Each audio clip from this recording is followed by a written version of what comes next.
صفحے کی آخری لائن سورۃ آل عمران کی آیت نمبر 101۔ اعوذ باللہ من الشیطان الرجیم، بسم اللہ الرحمن الرحیم۔ یا الذین آمنوا اتقوا اللہ حق تقاته ولا تموتن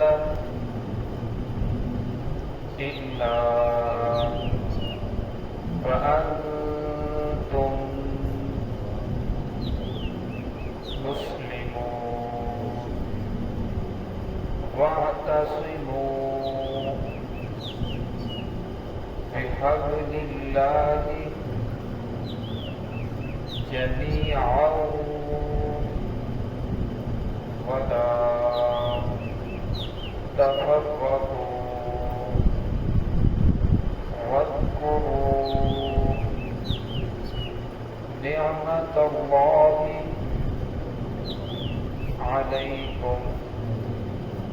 إذ كنتم أعداء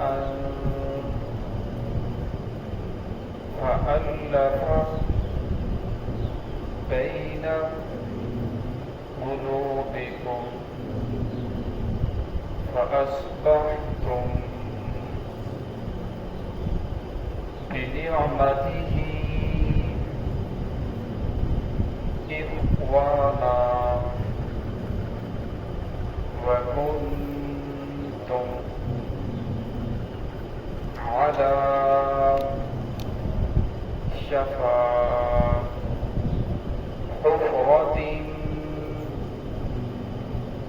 من النار فأنقذكم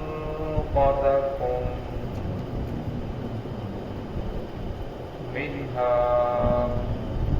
كذلك يبين الله لكم آياته لعلكم تهتدون۔ بسم اللہ الرحمن الرحیم۔ یا ایہا الذین آمنوا اتقوا اللہ حق تقاته ولا تموتن الا وانتم مسلمون واعتصموا بحبل اللہ جميعا ولا تفرقوا واذكروا نعمة الله عليكم إذ كنتم أعداء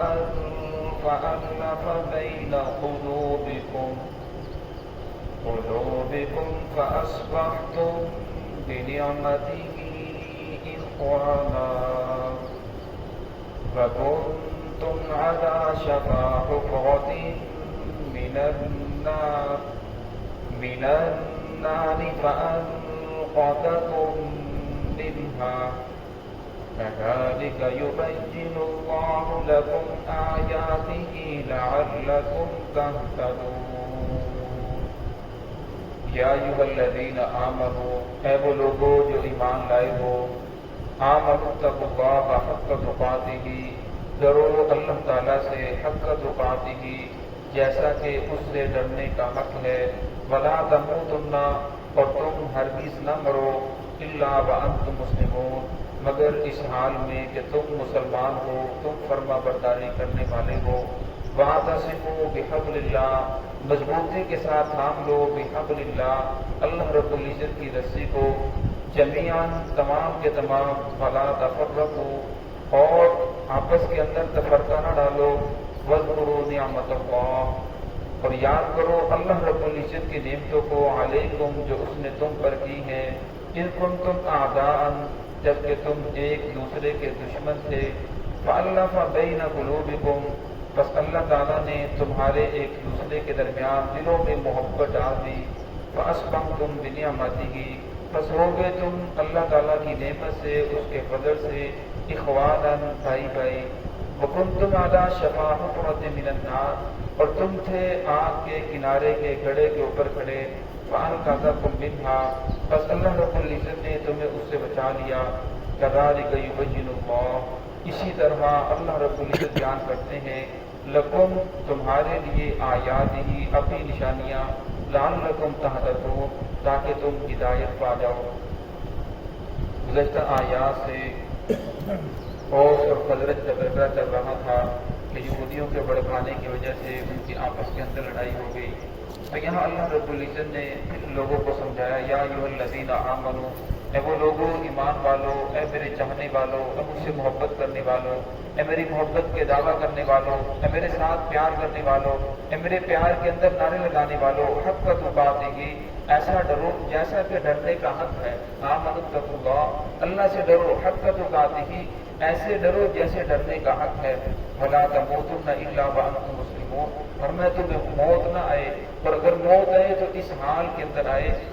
کہ الا وانتم مسلمون کہ تم اللہ رب العزت کی فرما برداری کرنے والے ہو۔ مسلمان کا معنی ہے فرما برداری کرنے والا، اور میں مسلمانی کی حالت کے اندر تمہیں موت آئے اللہ رب العزت کی فرما برداری کرنے والے ہو، اور میں ایسا نہ ہو دعویٰ تو ہم کریں اللہ رب العزت کی محبت کا، دعویٰ تو کریں محمد الرسول اللہ صلی اللہ علیہ وسلم کی محبت کا، لیکن موت آئے تو سارے کام نافرمانی والے ہوں، اور فرمایا دعویٰ تو ہو محمد الرسول صلی اللہ علیہ وسلم کی محبت کا، لیکن اپنے کردار کی طرف دیکھا جائے، اپنے اعمال کی طرف دیکھا جائے تو وہ سارے رسول اللہ صلی اللہ علیہ وسلم کے خلاف ہوں، اللہ رب العزت کی محبت کے خلاف ہوں۔ پھر فرمایا کہ ہم اپنی محبت کے اندر سچے نہیں ہیں، محبت کے اندر دعوے کے اندر سچا انسان اسی وقت ہوتا ہے کہ زبان سے جس بات کا دعویٰ کر رہا ہے اس کا عمل، اس کا کردار اس بات کی گواہی دے کہ واقعی یہ شخص اس بات کے اندر، اس دعوے کے اندر سچا ہے۔ ایک وقت تھا انسان اگر گناہ کرنا چاہتا تھا تو کر نہیں سکتا تھا کیونکہ گناہ کے مواقع نہیں تھے، اور آج ایک وقت ایسا ہے اگر انسان گناہ سے بچنا چاہے تو بچنا بہت زیادہ مشکل ہے۔ حضرت عمر رضی اللہ تعالیٰ نے صحابہ اکرام کے مجمع کے اندر حضرت ابی بن کعب رضی اللہ عنہ سے پوچھا کہ اے ابی بن کعب آپ مجھے بتا سکتے ہو تقویٰ کیا ہے، آپ مجھے سمجھا سکتے ہو تقویٰ کیا ہے؟ حضرت عمر رضی اللہ عنہ کو معلوم تھا، لیکن لوگوں کو سمجھانے کے لیے مجمع کے اندر سوال کیا کہ مجھے بتاؤ تقویٰ کیا ہے۔ ابی بن کعب رضی اللہ تعالیٰ جسے قاری القراء سید القراء بھی کہا جاتا ہے، تمام قاریوں کے سردار تھے، بہت اچھا قرآن پاک پڑھتے تھے، تو کہنے لگے امیر المؤمنین بالکل میں سمجھا سکتا ہوں۔ تو کہنے لگے تقویٰ یہ ہے جس طرح آج کے دور کے اندر عرب لمبا کرتا پہنتے ہیں، اس وقت جس طرح لمبا یہ توپ کی طرح پہنتے تھے، تو فرمایا تقویٰ یہ ہے کہ جب انسان کسی جھاڑیوں سے گزرتا ہو تو کیسے گزرے گا؟ تو عمر رضی اللہ نے فرمایا کہ وہ اپنے کپڑوں کو سمیٹ کر گزرے گا تاکہ کوئی کانٹا اس کے کپڑوں کے ساتھ اٹک نہ جائے۔ تو فرمایا تقویٰ یہی ہے، فرمایا دنیا کے اندر ہر طرف گناہوں کے کانٹے ہیں،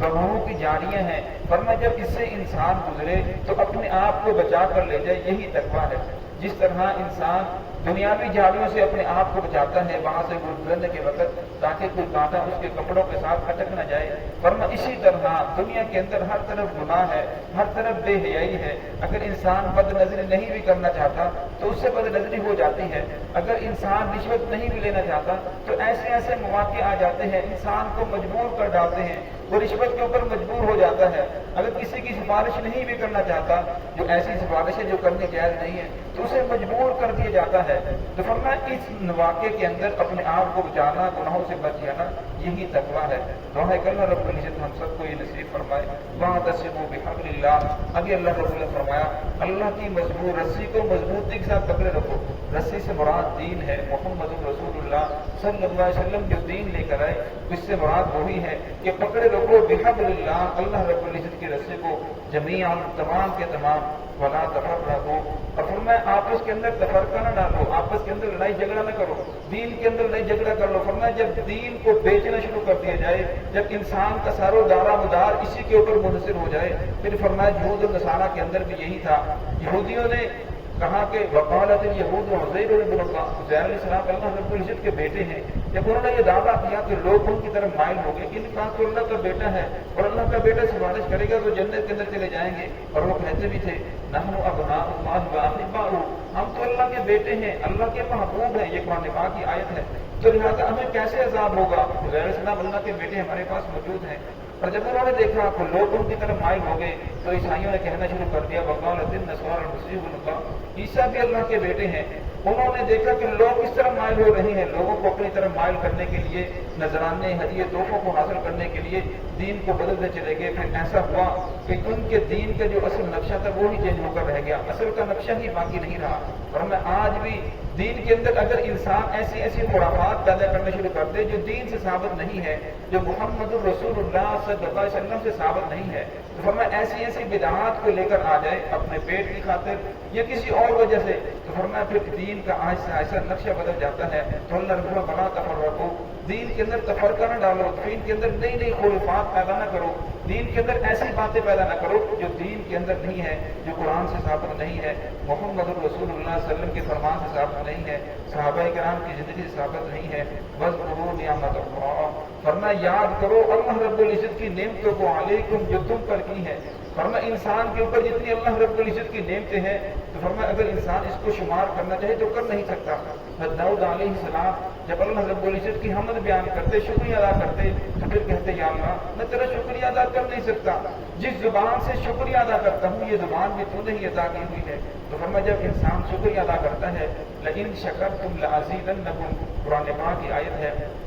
جب بندے میرا شکریہ ادا کرتے ہیں تو میں ان کی نعمتوں کو بڑھاتا ہوں۔ وَلَئِن كَفَرْتُ إِنَّ عَذَابِي لَشَدِيدٌ، اور فرمایا جب ناشکری کرتے ہیں تو پھر فرمایا میری پکڑ بڑی سخت ہے۔ تو فرمایا جو میں نے تم پر نعمتیں کی ہیں انہیں یاد کرو، اذ كنتم اعداء، فرمایا اس سے پہلے تم ایک دوسرے کے دشمن تھے، محمد الرسول اللہ صلی اللہ علیہ وسلم کے آنے سے پہلے ایک دوسرے کے دشمن تھے،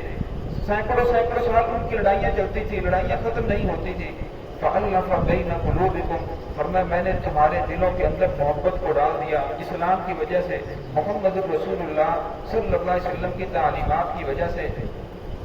فَأَصْبَحْتُمْ بِنِعْمَتِهِ إِخْوَانًا، فرمایا اللہ نے فضل فرمایا اس کی نعمتوں کی وجہ سے، اخوانا تم آپس کے اندر بھائی بھائی بن گئے، ایک دوسرے کے ساتھ محبت کرنے والے بن گئے۔ وَكُنْتُمْ عَلَىٰ شَفَا حُفْرَةٍ، اور تھے تم آگ کے کنارے کے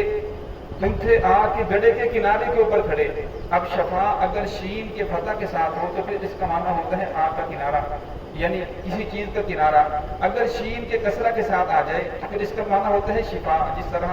قرآن پاک اللہ رب العزت نے شہد کے بارے میں فرمایا فیہ شفاء للناس، کہ شہد کے اندر اللہ رب العزت نے لوگوں کی بیماریوں کی شفا رکھی ہوئی ہے، شہد کے اندر شفا ہے۔ اور اسی طرح قرآن پاک کے بارے میں فرمایا فیہ شفاء للناس، کہ یہ قرآن پاک ہے یہ بھی لوگوں کی بیماریوں کے لیے، دلوں کی بیماریوں کے لیے یہ شفا ہے۔ تو فرمایا اگر یہ شین کے فتح کے ساتھ آ جائے، زبر کے ساتھ آ جائے، پھر اس کا معنی ہوتا ہے کنارہ۔ اگر زیر کے ساتھ ہے تو پھر اس کا معنی ہے شفا، تندرستی سے شفا،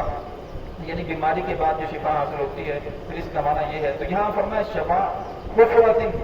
کہ تم آگ کے کنارے کے اوپر تھے، فَأَنْقَذَكُم مِّنْهَا، اللہ رب العزت نے تمہیں اس سے بچا لیا۔ كَذَلِكَ يُبَيِّنُ اللَّهُ، اسی طرح اللہ رب العزت بیان کرتے ہیں لَكُمْ آیَاتِهِ، تمہارے لیے اپنی نشانیاں، لَعَلَّكُمْ تَهْتَدُونَ، تاکہ تم ہدایت پا جاؤ۔ اللہ رب العزت بار بار انسانوں کو جب جوڑتے ہیں، اس راستے کے اوپر چلو گے تو یہ راستہ تمہیں جہنم کی طرف لے جائے گا، اگر اس راستے کے اوپر چلو گے محمد الرسول اللہ صلی اللہ علیہ وسلم کے طریقوں کے اوپر چلو گے یہ تمہیں جنت کی طرف لے جائے گا۔ آخر میں اللہ پھر فرماتے ہیں كَذَلِكَ يُبَيِّنُ اللَّهُ، یہ سب کچھ بیان کرنے کا مقصد یہ ہے لَعَلَّكُمْ تَهْتَدُونَ، تاکہ تم ہدایت پا جاؤ، محمد الرسول اللہ صلی اللہ علیہ وسلم کے طریقوں کے مطابق زندگی گزارنے والے بن جاؤ۔ دعا ہے کہ اللہ رب العزت میں محمد رسول اللہ صلی اللہ علیہ وسلم سچی محبت سے فرمائے اور آپ کے طریقوں کے مطابق زندگی گزارنے کی توفیق عطا فرمائے۔